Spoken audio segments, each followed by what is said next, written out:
Well, good evening, everyone, and welcome to another edition of the Brian Crombie Radio Hour on Saga 960. I got to tell you that I came across an Instagram site of a young lady who's traveling the world and doing fascinating things with her kids.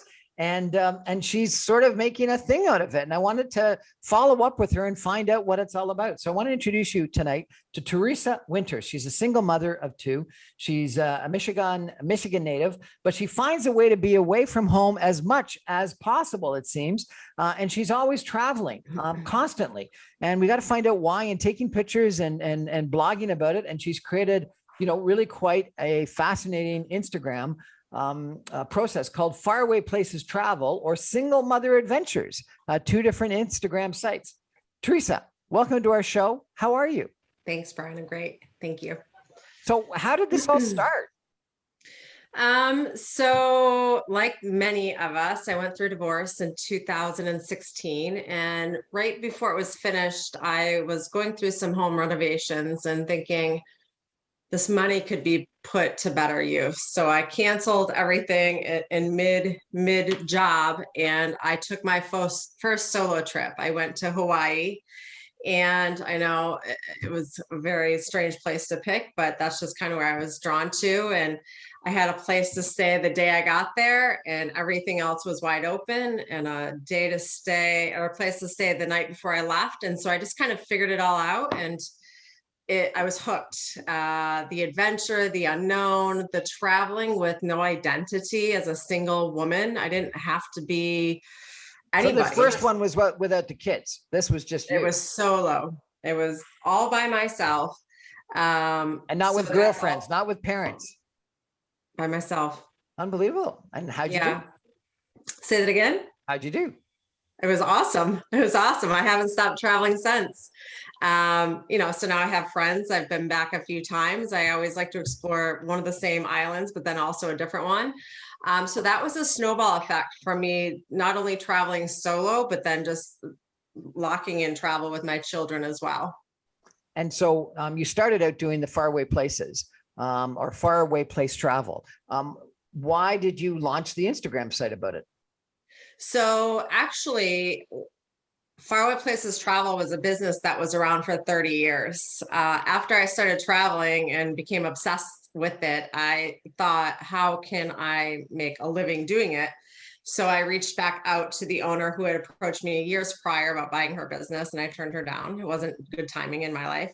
And it was for sale. And so I bought the company Faraway Places Travel shortly after my divorce, and the rest is history. Now I've doubled the business every single year outside of last year. We all know what happened then. So it's exactly where I've meant to be. It's a perfect fit. It's the energy I have. It's the passion I have. And my kids are just as great at it as I am. So Faraway Places Travel, I thought, was just an Instagram site. It's a business as well. Tell us what the business is. You book travel? So I book all kinds of travel for people. I love to do destination weddings. That's one of my most popular bookings. I have a ton of them happening at the end of this year and beginning of next year.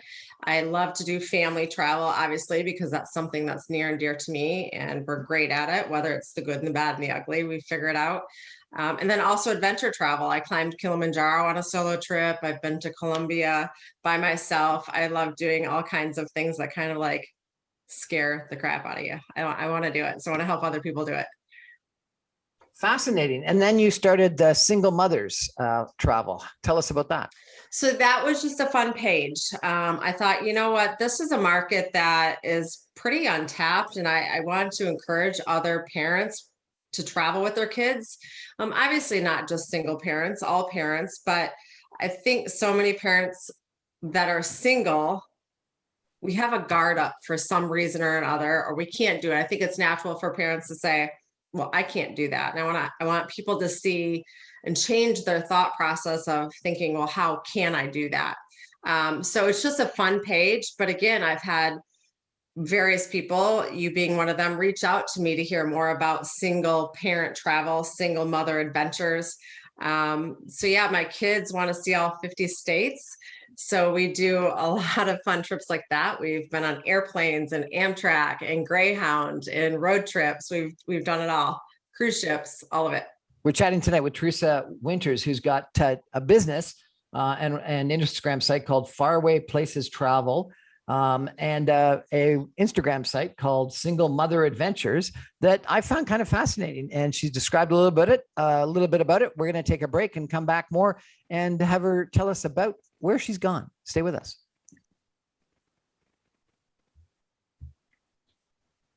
Welcome back to the Brian Crombie Radio Hour on Saga 960. Chatting with a fascinating young lady. Theresa Winters is her name. She's a single mother of two. She's from Michigan.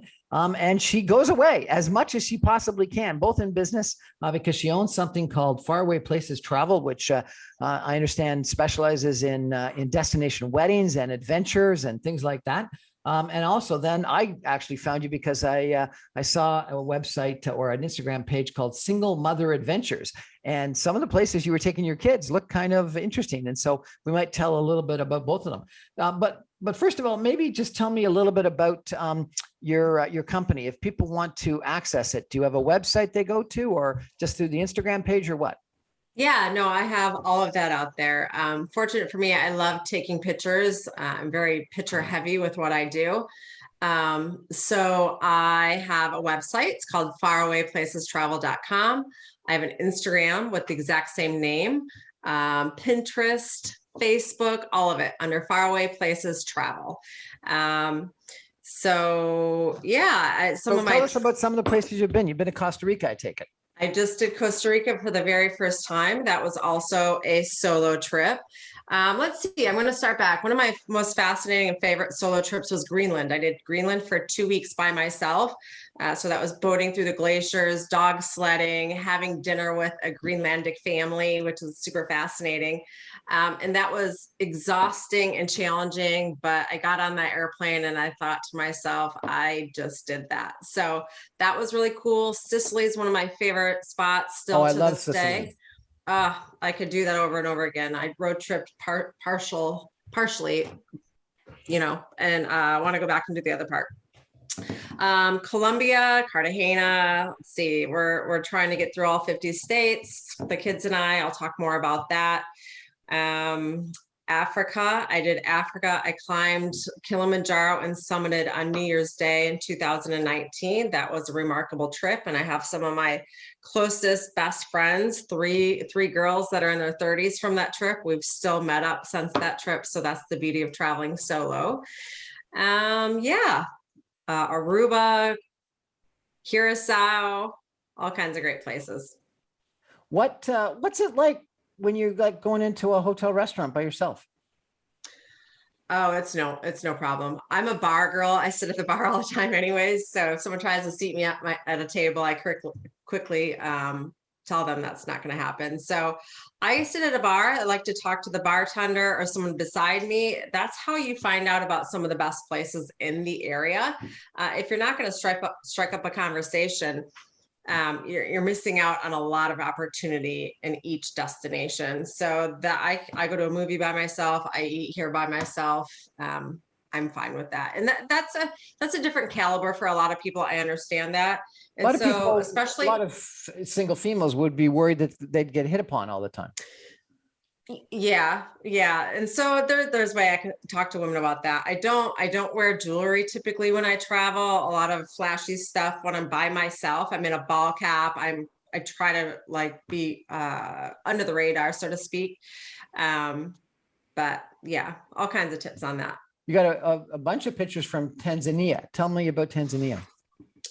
So like I said, I climbed Kilimanjaro. That was a 7-day trek up the mountain. So I got to sleep in a tent. My kids thought I was crazy. I actually did as well.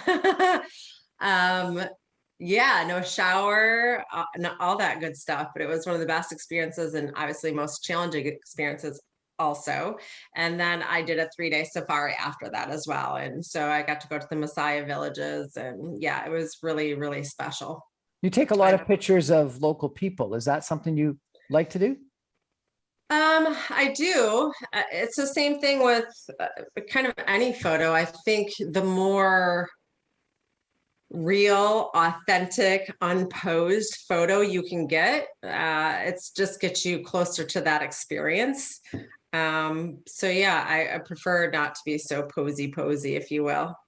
You've got a bunch of visits to Caribbean islands, which would appear to be sort of beach visits, but then, you know, climbing Mount Kilimanjaro and stuff like that are sort of adventure action. Which is your preference? I have to have all of it. So when I talked about Greenland, that was very adventure as well, but I've also been to Alaska in the winter.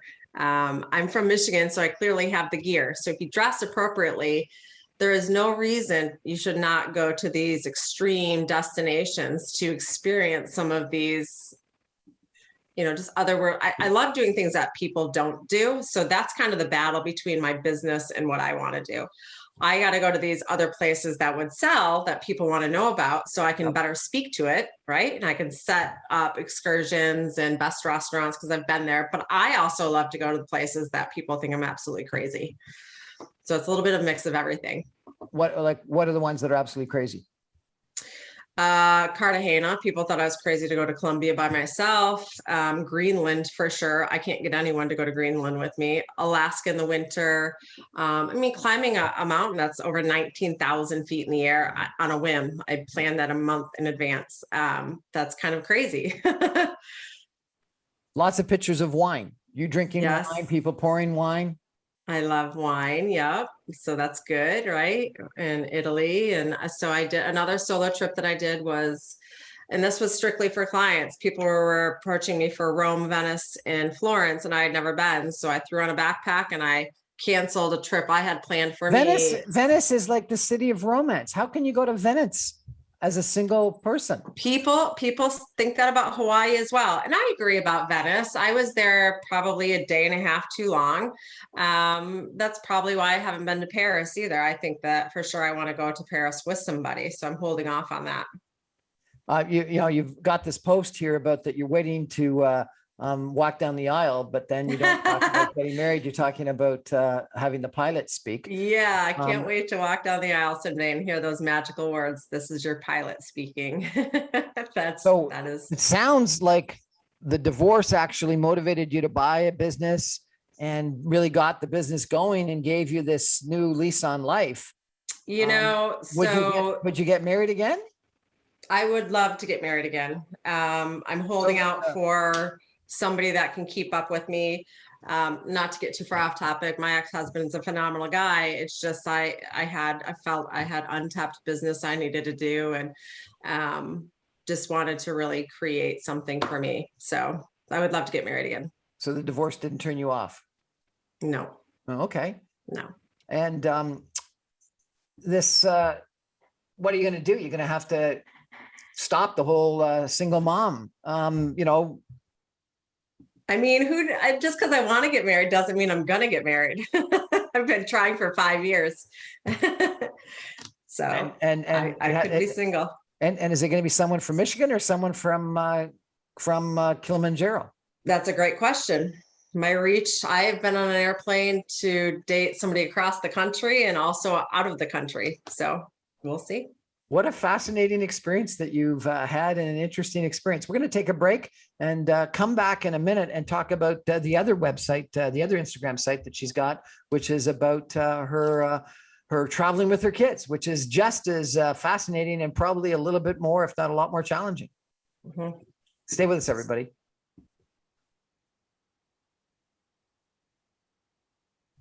Welcome back to the Brian Crombie Radio Hour, Saga 960. I'm having fun tonight chatting with Theresa Winters. She's a single mom of 2 people. She's been divorced for a couple of years. She's a native of Michigan, and I found her on Instagram because she had this fascinating Instagram posting about being a single mother adventures, and it started to interest me about why she would brag about it and how she would pick up the challenge of traveling single with her kids. So tell us about this. This is was an outgrowth of traveling on your own. And you got divorced and started saying, I might as well bring along my kids, and then I might as well post pictures about it? Yeah. So again, I love taking pictures, and this just lends well to itself. So I thought I would create this Instagram page to share things about our travels. So when they were younger, it started off with very basic trips. I allowed them to pick their Christmas trip. They know that I don't spend an obnoxious amount of money on gifts that they don't want. So they get to pull out a map and pick a place that they want to go for Christmas. The day after Christmas, we leave. We share Christmas still every morning with their father. So the day after Christmas, we go on a Christmas trip. So the very first year they picked Jamaica. So we just went to a very simple, easy, all-inclusive property. That's what I wanted. It was our first. We did Disney for the first time as well, which was extremely stressful as a single mother. Oh my God. Disney in itself, I think, is stressful. And it's just kind of like, it's grown from there. They said a few years ago that they want to see all 50 states. And so my goal for that is to accomplish that by the time my daughter graduates high school. She's going into 7th grade. We are on 29 states. We've done, I think, 8 this year. And so a lot of that, the first time we did a road trip, we flew to New Orleans, and then we stayed in New Orleans and we did a Greyhound to Biloxi and then stayed there, and then a Greyhound to Mobile, and then we flew home. And that was a huge experience. I had never even been on a Greyhound, and it was it was very much an experience. The driver terrified all of us. There were no seatbelts. The Greyhound was like scrubbed off the side of the bus. So it was fantastic, but we learned a lot. So that was one trip. We did something similar like that where we flew down to Savannah, and then from state to state, we did Amtrak and flew home. Just recently, we flew out west and did 4 states out there through like Yellowstone. And one of the girls I met climbing Kilimanjaro has a 40,000 acre ranch that we got to plan for a day out in Wyoming. 40,000 acre ranch. That's a ranch. Yeah. So she is a true rancher. And so then we did South Dakota, North Dakota, and all that stuff. So although we try to pop out of the country, because that's where my heart just kind of always gravitates towards, they've helped me stay grounded in the United States, which is absolutely stunning. Absolutely stunning. During COVID last April, we flew out to Utah and Arizona and did Horseshoe Bend and Kanab, and we did sand surfing and ATV riding and Bryce Canyon and Zion Canyon. So we're all over the place. And yes, there are lots of issues for sure. You seem to do a lot of adventures. You've been doing ropes courses and hiking, and so you're not just go and sit at the beach or sit at the pool kind of family. You get out there. Well, and here's what I tell parents: it's you have to know your children. My daughter and I could sit on a beach all day, if that's the expectation. My son, who is 11, is not that. So as a single mother, I've had to step up my game. If we're going to be on the beach, I got to throw around a football with him for 5 hours. If I want to keep him happy, we have to be moving. We have to be going, which makes complete sense. It's fine. We all have learned from those experiences, what we like and what we don't like. Another example of that is my daughter years ago wanted to go to New York City because Taylor Swift sings about New York City. And so we did a 7-state road trip through leaving from Michigan up through Ontario back to Michigan, but we hit New York City.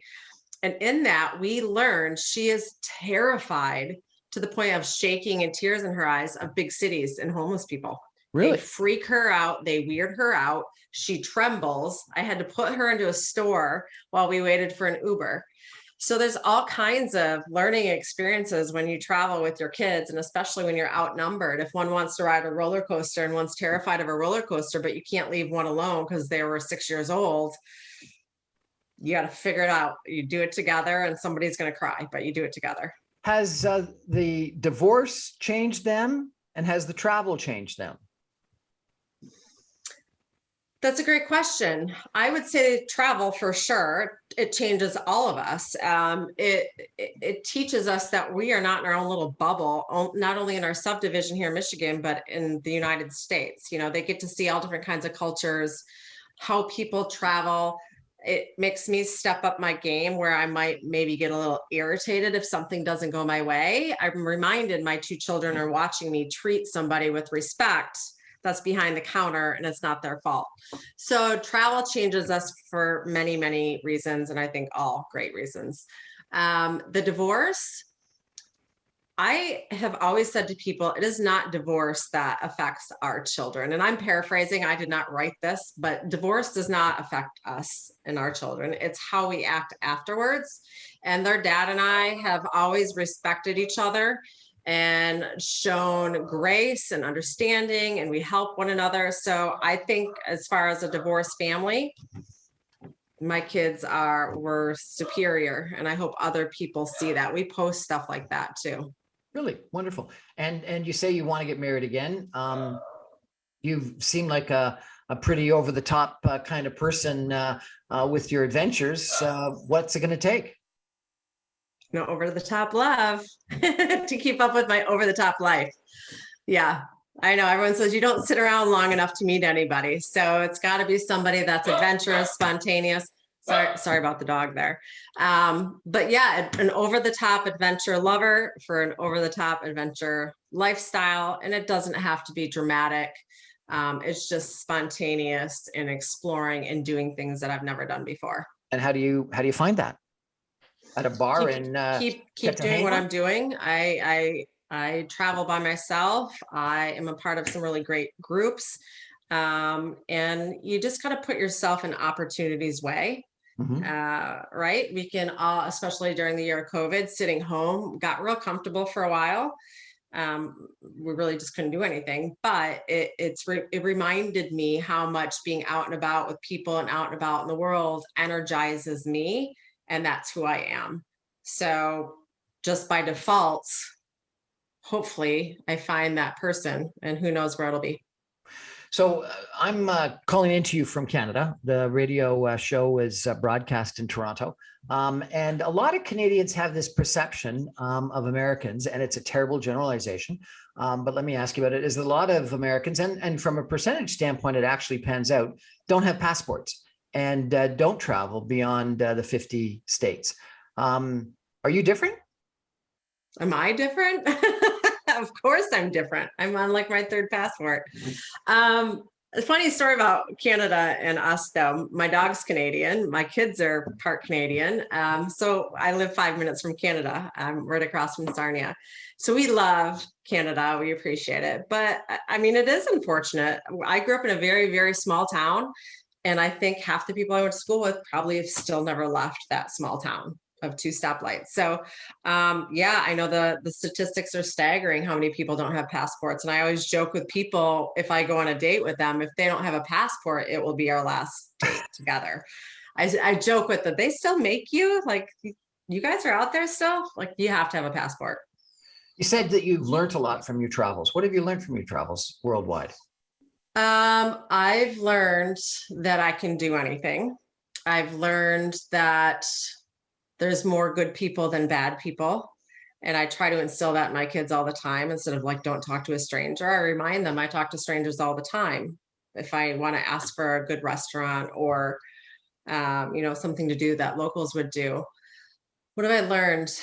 I've learned that I choose to spend my money on travel. I don't buy the things I used to buy.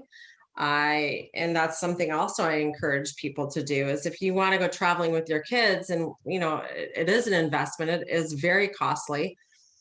We all have ways we can save. I mean, I don't buy handbags hardly ever anymore. I wear the same shoes longer. I've got lots of clothes that I've been wearing summer after summer after summer traveling, because you know why? I'm traveling to different places. Nobody sees me wear the same thing twice. So find ways to do those trips if that's what you want to do. So that's what I've learned, just to really, instead of just like spending on all this stuff, which Americans do. So rather than having things, you want to have memories. Absolutely. Yeah. And it goes back to my kids, even for their birthdays, they're like, Mom, I don't know what I want. So that's the beauty in what my kids have already realized at such a young age. They'd rather take a trip than ask for a bunch of stuff that they know they won't even use 5 days after they get it. Did you travel with your ex-husband? We did a little bit, not a lot. We were, the unfortunate thing in marriage is when we got married, we had 2 kids right away. We started businesses right away. We bought a house right away. So it was just very, very, very busy, very divide and conquer. And so we did some trips, probably more than a lot of families, but nothing like I'm doing now. And he still takes the kids traveling. He'll take them out skiing out west every spring break to a new different place, because they all like to snowboard and ski. And they'll usually do a warm destination in the winter as well. What else have you learned? You've learned that you can do anything. You've learned that you've got to spend money on memories, not on things. What else? Any other lessons learned? Well, I've learned that travel will always prevail after all of COVID. People are traveling. Airports are absolutely packed. My business is great again. So there is a curiosity out there that people have, and I think more and more people are looking for experiences in life. What have you learned about people worldwide? About people worldwide, like I said, I think more people are just more inquisitive, they're kind, they're friendly. And maybe it's because I'm a very smiley and inviting person. I feel a lot of people will openly speak with me. But I just think there's a lot more for us to learn about the world. So I mean, although I've learned plenty, I know I'm just scratching the surface. We're chatting tonight with Theresa Winters, a single mother of two that's got two websites two Instagram sites that I'm really quite interested in. Faraway Places Travel, and I presume farawayplacestravel.com, which is your travel company that you do destination weddings and adventure tours and things like that. And a fun Instagram site that you got to check out, Single Mother Adventures. And she profiles pictures of a bunch of her trips worldwide, or at least, no, not worldwide, but across the United States, 50 states with her kids. We're going to take a final break and come back with some concluding comments in just a minute. Stay with us.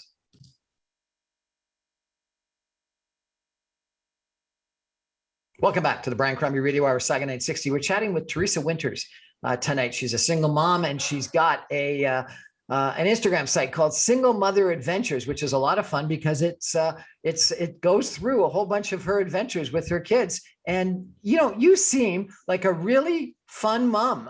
You're getting dressed up with your kids. You're doing fun things with your kids. Have you always been the fun mom? I like to think so. I mean, that's up for debate, but I like to think so. At least the past 5 years, I've felt very happy and very energized. And, I heard a quote years ago, and it's always stuck in my head, that we are in charge of our children's memories. That's fascinating. We're in charge of our children's memories. And my daughter will be 13 this year. I mean, it's gone in no time. She's going to have friends and boyfriends in college. And so I'm trying just to do as much as I can right now, whether they appreciate it or not. We'll see. I know they will one day, but yeah, we're in charge of our kids' memories.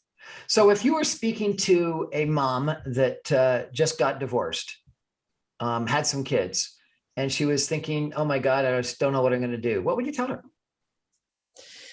Set goals, be realistic.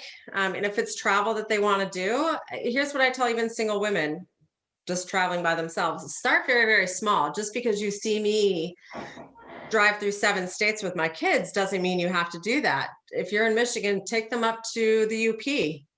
Do 2 nights by yourself or 2 nights with your kids. Start very, very small. Set your expectations fairly low.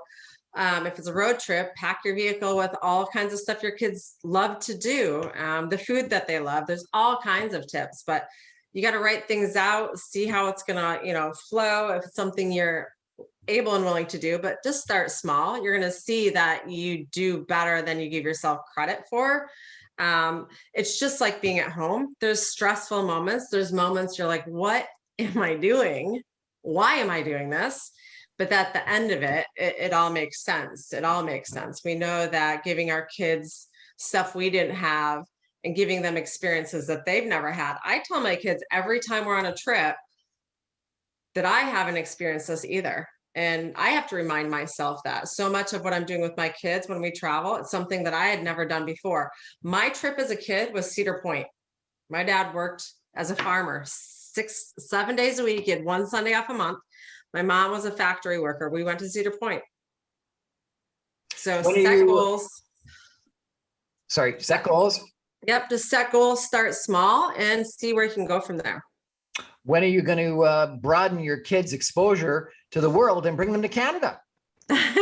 When they allow us. I mean, we've been to Canada a ton. Their grandmother grew up in Stratford. We used to go over there all the time to eat some food. Toronto, of course, for the airport and all that stuff. But yeah, I mean, Canada's a beautiful place. I've been Banff. Yeah, we've got a lot of the world to cover. We hope you come visit soon.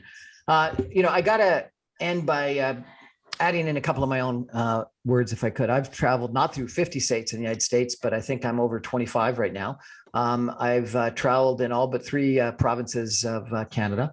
And just recently I was out in Banff, and it's astounding how beautiful it is. It And is. so it is wonderful that we can, within the United States or within Canada, see some unbelievably beautiful topography and nature, meet some incredible people. I went to the Stampede and sat in the front row right in front of the bull rides.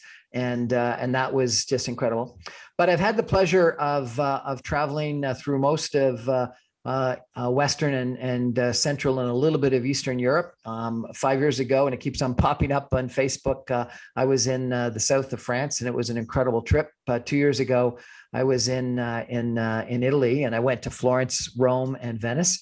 And I've been to the Amalfi Coast. I've been through China and Thailand, Australia, New Zealand. I've been to Africa. But I've never been to the Middle East. I've never been to Israel. I've never been to South America.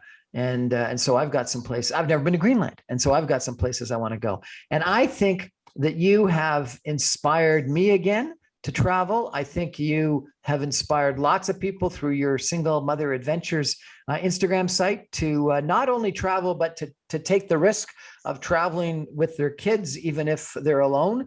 And I got to tell you, some of the most stressful times I've had have been traveling with my kids. And so doing it alone would be a challenge. And then I think your whole story about being a single person traveling is inspirational, because so many people wouldn't do that and wouldn't sit at a bar by themselves, and would close themselves off, and they would feel, and I'm a little older than you. I still feel strange when I'm sitting in a restaurant by myself, and I feel a bit dumb. Why am I here by myself? And so the fact that you can do it, we all can do it. So thank you so much, Theresa, for inspiring us, and good travels. Thank you so much. Well, that's our show for tonight. Thanks for joining us. I'm on every night, 6 o'clock, 9:60 a.m. You can stream me online from anywhere in the world, even Greenland, at www.saga960am.ca, not com, CA for Canada. All my podcasts and video casts are available on my website, briancrombie.com. You can get the videos on Facebook, on YouTube, on Instagram, and you can get the podcasts on Apple Podcasts, Audible, and on Speakeasy. Thanks for joining us, everybody. Really appreciate it. Theresa, you're an inspiration. Bye, everyone. Thank you. I hope you get that over the top adventure and that over the top romance. Welcome back to the Brian Crombie Radio Hour on Saga 960. So Theresa Winters has joined us again from farawayplacestravel.com to tell us a little bit about adventure weddings or destination weddings. Tell us a little bit about that. So getting into the travel industry, it became very apparent to me that, being a bride obviously is stressful, but then the brides and grooms that want to do destination weddings, there's an extra added element of stress. So I also had a destination wedding, and I knew firsthand I couldn't get a hold of anybody in various countries. It was taking weeks. It was very stressful. So I hired a travel agent. That was years and years and years ago. So it was just kind of like near and dear to my heart. I love the lovey-dovey travel, if you will. So I tell my brides, because it's typically the brides that I work with, that, I am not the wedding planner, but I want to take that off of your plate as far as the travel aspect. So I work with the couple, figuring out destinations that they, have on the radar, and also places that they don't want to go. There's a lot of places that people definitely cross off as not their vibe. So once we get everything set, I connect them with the wedding coordinator on the property. And I'm also included in that text stream, because a lot of times if they see an agent is in the communication, they respond quicker, they're more efficient, because they know it's not just one couple essentially that they could be losing or giving a bad rap, because they've got an agent on the communication stream as well. So I help facilitate that, but then also I send the couple a generic email with my information, and it helps them kind of tweak and tailor with, their resort information on there, but they get to send it to their guest list. And so what that does is it's kind of like a save the date, but here, just call Theresa. She's going to take over everything you need to do. That's Right. booking the resort. What kind of room category do you want? Any special requests? What type of air you're going to have? I booked the airfare. I booked the round trip transfer. So when you land and when you go back home, you don't have to think about that. And then, of course, today, everybody knows how important travel insurance is. So I book all of that for people. People can make payments along the way with me, which is very, very helpful for the majority of people. They don't have to pay a large lump sum to go on vacation. So it just really alleviates all that extra stress, because planning a wedding is stressful enough. Yeah. And so tell us about some of the places where you would go. Jamaica is always a top recommendation for me. I was married in Jamaica. I've been back to Jamaica a bunch of times by myself with other adults, and then also with my children. The people are obnoxiously friendly. Obnoxiously Obnoxiously friendly, and that is good, right? They are there to make you smile. They want to do everything to make that trip perfect. The food is phenomenal. The weather is great. There's lots to do. Aruba is another top destination. I have a large wedding group going there this December, and I'm super excited to hear all about that when they come What's back. a large destination wedding group? What I consider for me is more than 25 rooms being booked. Because some people just go on their own. Yeah. I had a lot of people last year that it was set to be a larger destination wedding, but because of COVID, they just decided to go on their own because they just wanted to get married, which I think is fantastic. So most destination weddings are beach, Caribbean. Most of them, yeah. Not on the top of a mountain or top of Grand Well, Canyon. what's funny is, some of these pictures that you see are from destination wedding photographers that are actually down south, that do live near the mountains, and they send their clients to me. Once they get set as the photographer, they say, hey, call Theresa Winters.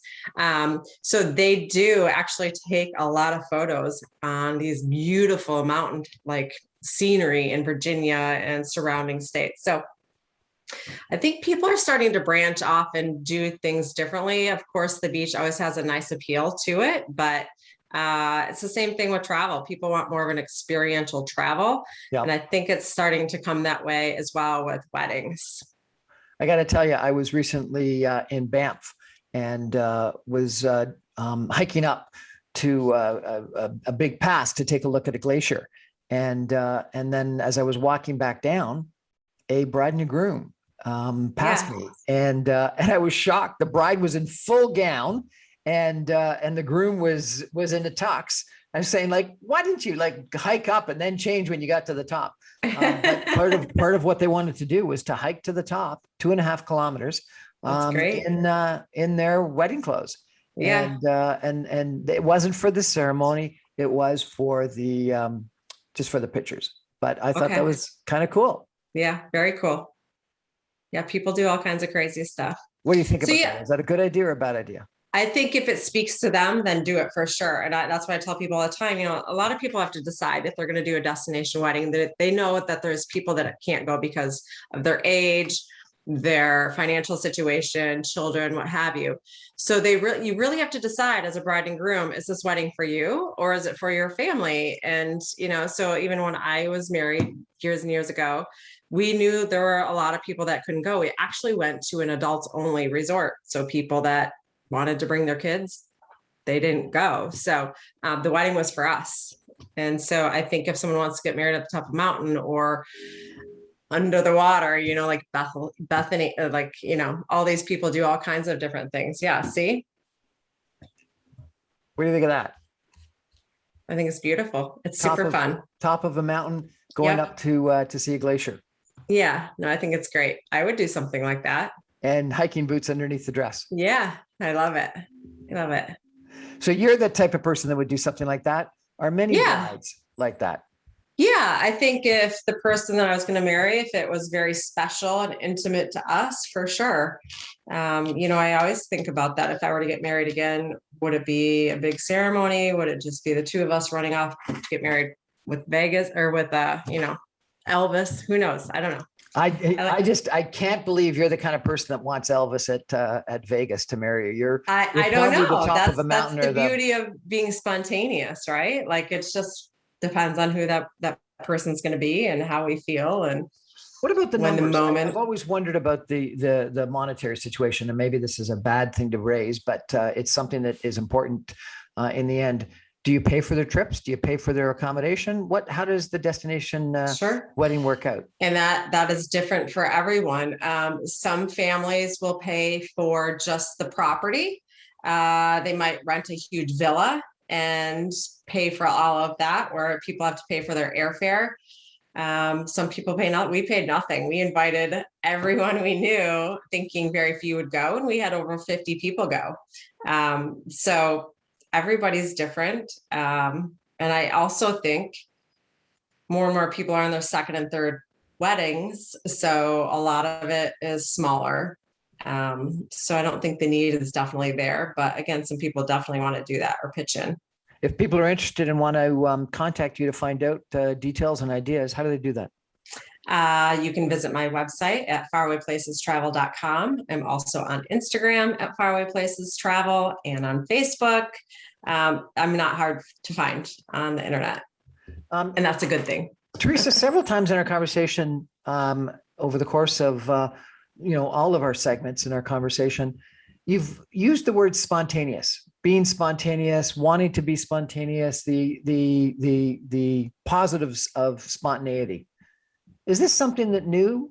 Is this something new that's come to you, or have you always been spontaneous? I think I've always had it within me. Yes, I know for a fact when I got married and had children, I definitely became more structured and rigid.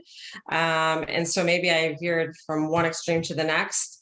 And, I was called out on that a few times on just how too structured I was. So I love the opportunity to just kind of like throw caution to the wind and say, why not? Like if there's nothing pressing to do, and it's a new experience, especially, I hate saying no to things. Even if it scares me, I want to do it once. But I think it's the unknown that could happen. So the divorce we talked about gave you this opportunity to grow, gave this opportunity to start the business, buy the business and grow the business, do some fascinating things with your children. Did it give you the ability to, or the right to be more spontaneous? The ability was probably always there, honestly. That's a great question. And maybe I didn't recognize it then, because then, this was 5 years ago, the kids were younger. We had businesses together. There was maybe, more, I felt like I had to be more of an adult. And now that I am one of those part-time moms, right? They're half here with me and half with their dad. We have 50-50, and it's a great working relationship. But I get to be me with little to no expectations when nobody's here in the house, and what I want to do and where I want to go and how late I want to sleep in or how late I want to stay up, or if I'm going to go to Detroit for a couple of days.